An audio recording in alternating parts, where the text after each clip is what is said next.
topic of business studies and your new unit now started, unit 7.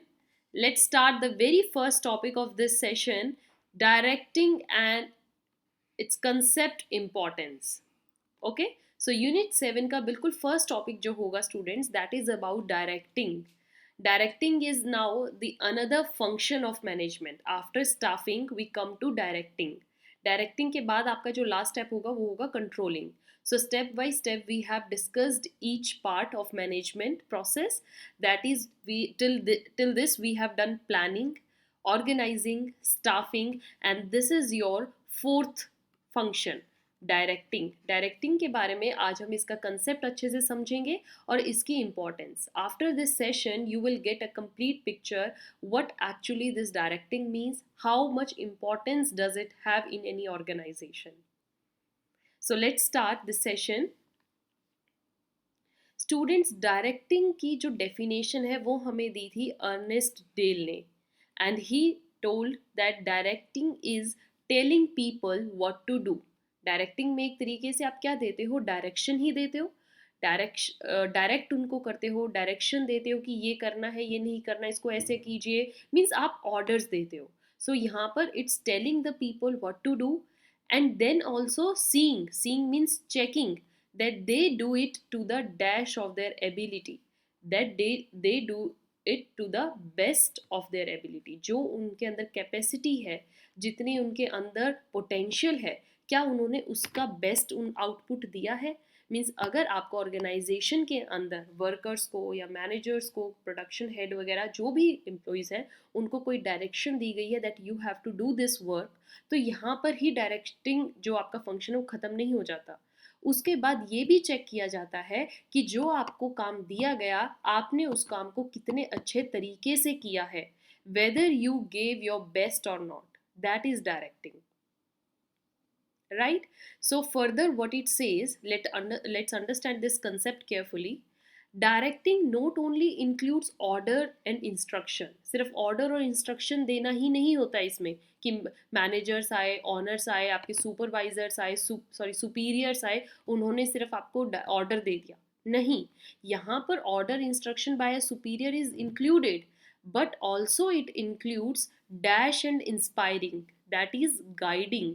साथ में आपको guide भी करना पड़ता है उनको, and inspiring them to achieve the organisational goals. कि जो भी ऑर्गेनाइजेशनल टारगेट्स हैं, जो भी गोल्स आपने रखे हैं, उनको कैसे अचीव करना है, उसके लिए टाइम टू टाइम आपको इंस्पायर करते हैं डायरेक्शन के अंदर, और एम्प्लॉयज़ को गाइडेंस दी जाती है कि कैसे वो टारगेट्स अचीव करने हैं. That is Holi the function of directing is, right. Now next thing is, it involves many elements. कैसे elements? Like motivation, as I told you. आप किसी को इंस्पायर कैसे करोगे? मोटिवेशन से ही तो इंस्पायर करोगे. आप मोटिवेट करोगे उनको. अगर आपको उनका चेक करना है कि क्या उन्होंने अपना काम बेस्ट तरीके से किया है कि नहीं, अगर उनको गाइड करना है तो गाइड करने का बेस्ट तरीका क्या होगा? Leadership. You have to become a leader for them. So there must this directing involves motivation, leadership, supervision में क्या करोगे? You check the things, okay, you view the things, seeing that they do it in the best manner और not. So motivation, leadership, supervision and communication are the major parts of directing. All right, so if anyone asks you कि directing में क्या क्या involve होता है, simple बोलिए, directing involves giving direction to the people, motivating them, leadership is there, supervising them and communicating the best results. Okay, समझ आई directing की definition students. Further what it says, it is that managerial function, ये वो managerial function है which is performed throughout the dash of an organisation, throughout the life of an organisation. आप organisation की whole life में इसको perform करते हो. ये वो मैनेजरियल फंक्शन है जिसका होना आपको ऑर्गेनाइजेशन के हर स्टेप में फील होगा. डे टू डे एक्टिविटीज में directing is needed the most. Fine. Another topic of today's session is importance of directing. Directing की क्या इम्पोर्टेंस है? After learning the concept, you can easily frame the importance of this topic. So importance is, first of all, directing initiates action. किसी भी काम को action में लाना, कोई भी थॉट है जिसको आप एक्शन में लाना चाहते हो, वो आपका बेस्ट होगा डायरेक्टिंग से, क्योंकि डायरेक्टिंग में ही आप सबसे पहले एम्प्लॉयज़ को डायरेक्शन दोगे कि व्हाट टू डू, और जब एम्प्लॉयज़ को पता होगा कि what to do, they will then do that thing in the best manner. So action किसी भी चीज़ का लाना होगा तो वो डायरेक्टिंग से ही होता है. ओके आप प्लानिंग कर देते हो, ऑर्गेनाइजिंग में आप सारा काम मैनेजर का ऑर्गेनाइज कर देते हो, मैनेजमेंट का. स्टाफिंग में आप एम्प्लॉयज़ को ले आते हो. क्या एम्प्लॉयज़ यहीं पर काम करना शुरू कर देंगे? नहीं. डायरेक्टिंग के अंदर वो एम्प्लॉयज़ काम करते हैं, एक्शन में आते हैं. Right students? Then directing integrates employees efforts.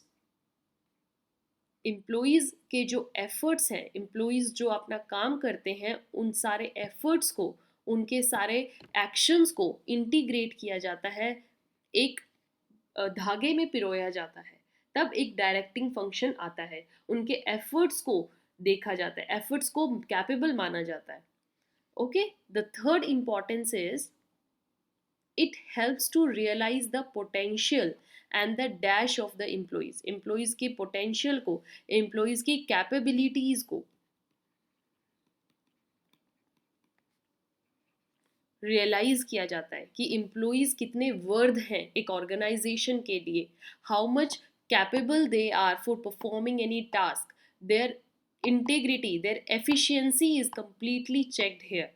और एक एम्प्लॉय के अंदर की एफिशिएंसी को, इफेक्टिवनेस को, पोटेंशियल को, उसके अंदर की जो वो मैन पावर है, उसको ग्रैब करने की जो अपॉर्चुनिटी है, वो हमें डायरेक्टिंग में ही मिलती है. You can perform the best out of any employee, you can take the best out of him only by this function. Right students? Then the fourth importance we have, that is it helps to integrate the changes in an organization. Organisation को dynamic environment में कैसे लेकर चलना है, कोई भी अगर ऐसा कोई चेंज आता है जो आपको फेस करना है, वो आप डायरेक्टिंग से ही कर सकते हो. Even you can introduce certain changes वो चेंजेस जो आप ऑर्गेनाइजेशन के लिए बेनिफिशियल समझते हो, ऐसे चेंजेस डायरेक्टिंग से ही आते हैं. आप उन एम्प्लॉयज़ के वे ऑफ वर्किंग को बदल सकते हो, स्टेप ऑफ वर्किंग को बदल सकते हो, क्या प्रोसेस चल रहा है, प्रोसेस को थोड़ा चेंज कर सकते हो, और वो डायरेक्टिंग में ही हो सकता है क्योंकि action is there. Right? Another importance is it provides stability. एक ऑर्गेनाइजेशन कितना स्टेबल है, वो कैसे चलता है, स्टेबिलिटी और एक बैलेंस अगर देना है तो वो आप डायरेक्टिंग के अंदर ही देते हो. एक ऑर्गेनाइजेशन का मेजर पार्ट क्या होते हैं? वहाँ के ह्यूमन रिसोर्स, HR. और अगर एक ऑर्गेनाइजेशन के ह्यूमन रिसोर्स फुली सेटिस्फाइड है स्टूडेंट्स, वो वेल मोटिवेटेड है, उनको लीडरशिप इतनी अच्छी मिल रही है, सुपरविजन उनको एक बेस्ट मैनेजर, बेस्ट सुपीरियर से मिल रही है, कम्युनिकेशन से उनके मैसेजेस को इजीली फॉरवर्ड किया जा रहा है, उनकी प्रॉब्लम्स, ग्रीवेंसेस को सुना जा रहा है, तो एम्प्लॉयज़ वहाँ के कंप्लीटली सेटिस्फाइड रहेंगे. और अगर एक ऑर्गेनाइजेशन के एम्प्लॉयज सेटिस्फाइड हैं तो वहाँ की जो स्टेबिलिटी है वो बहुत स्ट्रॉन्ग होगी. एम्प्लॉयज आएंगे जाएंगे नहीं, एक कॉन्टिन्यू रेट रहेगा, एब्सेंटिज्म नहीं होगी, and that organisation will work every day.